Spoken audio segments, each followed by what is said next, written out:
انا لو قلتلك ان انا لو اتدفع لي مليون جنيه استحاله اجيب اللانشون من بره.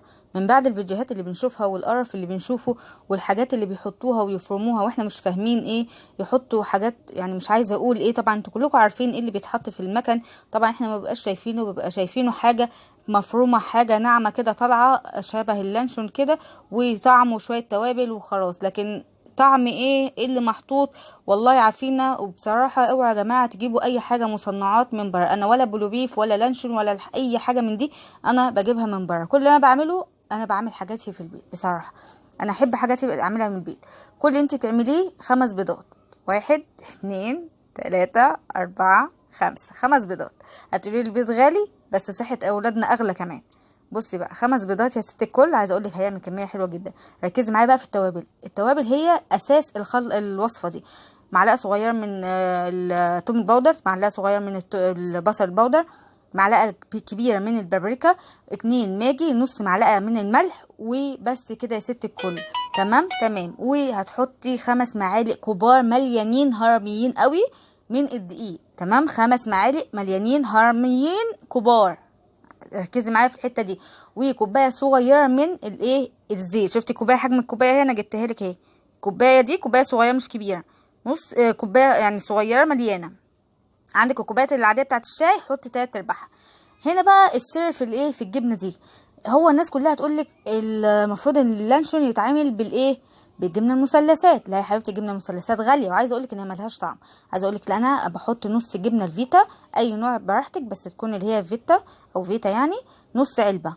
عايزه اقول لك بيدي طعم رهيب، احلى مليون مره من من المثلثات. وغير كده المثلثات غاليه يا اختي، يعني وفري على نفسك شويه. تمام. وبعد كده اللون الغذائي الصحي ده بيتجاب الجل من عند مستحضرات الحلويات، وتقدري تحطي بودر مفيش مشكله.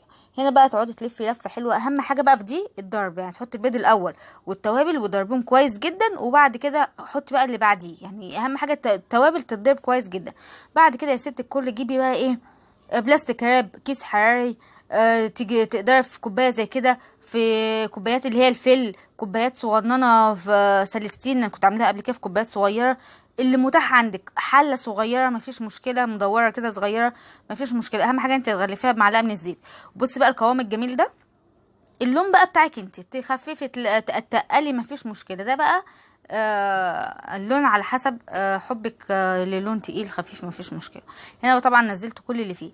تجيبي بقى حله فيها ميه سخنه وتحطي فيها الكوبايه وتسنديها كده تحطي عليها غطا عشان ما تتحركش. تنقي اصغر حله عندك عشان تبقى محكمه، اصغر حله وطبعا تتابعيها عشان الميه ما تنقص تزودي تاني. بس هتاخد معاكي تقريبا ساعه ونص، ساعتين يعني براحتك. اول ما تحسي خلاص تدخلي فيها خله كده، تحسي ما فيش حاجه طالعه في الخله، يبقى كده استوى. هنا بقى تقطعي شرايح كده رفيعه زي ما انت شايفه كده. عايزه اقولك فظيع والله العظيم، طعمه جنان. طعم وبجد نظافه وشكل وكل حاجه والريحه. عايزه اقولك فظيع. جوزي عجبه جدا، عيالي عجبهم جدا ما شاء الله، رايحين جايين عليه. حطيته في علبه يا جماعه. وده كمان التقطيع اللي هو بيطلع النص كده، يعني مثلا تقطيعه ما طلعتش كامله فبحطهم على جنب كده وبقطعهم صوابع واحطهم في علبه، يبقى دول باكلهم اول حاجه. تمام. ما بعملش حاجه انا، الحمد لله بوفر. جوزي مسميني ليه الحمد لله، موفره عليه جامد يعني من القهلوبه. بص بقى اللانشون البيتي الجميل بألف هنا وشفا. و تنسوا